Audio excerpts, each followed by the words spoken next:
Elimu ya ujasiriamali kwa mtandao. Mawasiliano kuhusu bidhaa. Fikiria kuhusu wateja wako. Unajua nini kuhusu wateja wako? Ni aina gani ya watu watanunua bidhaa yako? Upendeleo wao na mitindo yao ya maisha ni ipi?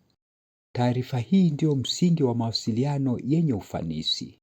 Iwe mtandaoni au nje ya mtandao. Kuelewa wateja wako kunakusaidia kuboresha ujumbe wako ili uwafikie wateja kwa ufanisi. Kwa hiyo, ni mambo gani muhimu zaidi ya kuzingatia katika kuhusiana na bidhaa yako? Je, wateja wako wanajua bidhaa yako? Je, wanaelewa jinsi bidhaa yako inavyoweza kukidhi mahitaji yao? Kwa nini unawasiliana na wateja wako? Je, unawasiliana na wateja wako kwa ajili ya kutambulisha bidhaa yako?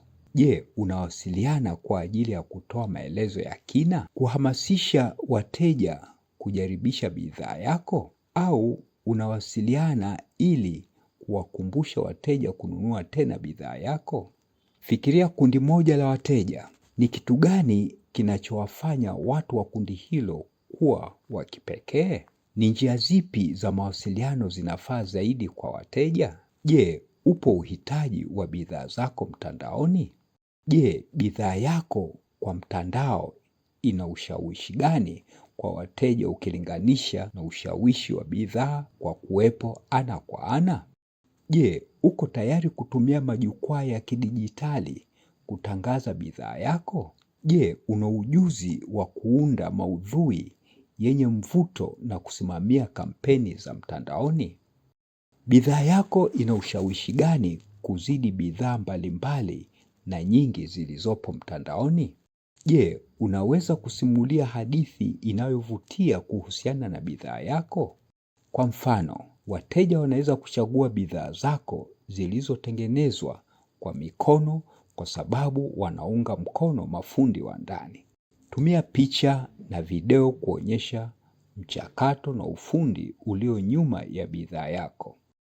Unahitaji nini ili kufanikisha mawasiliano kwa njia ya mtandao kuhusiana na bidhaa yako? Je, unaweza kujibu maswali ya wateja kwa haraka? Je, unaweza kushughulikia mrejesho ambao ni chanya au hasi? Je, unaweza kudumisha mtindo wa kuaminika, mpangilio na ubora katika ujumbe wako?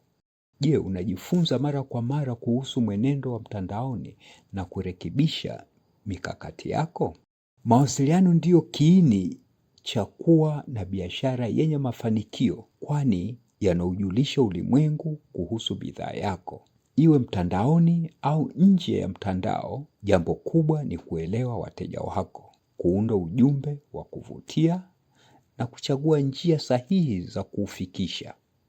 Kumbuka, mawasiliano bora sio tu kutangaza bidhaa yako, bali pia kujenga imani na mahusiano ya kudumu na wateja wako.